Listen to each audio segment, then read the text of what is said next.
Hey guys, in this video I will show you how to fix the "This extension is no longer available" error in Chrome.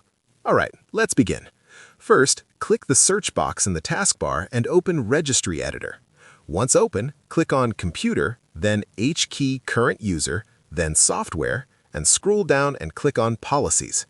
Right-click Policies, select New, then Key, and name it Google. Next, right-click the Google folder, select New, then Key, and name it Chrome.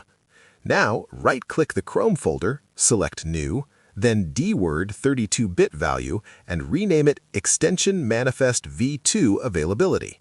After this, open Chrome and visit the extension page. The error should now be resolved and the extension will work properly. So, that's basically how you can fix the "This extension is no longer available" error in Chrome. And that's it for this video.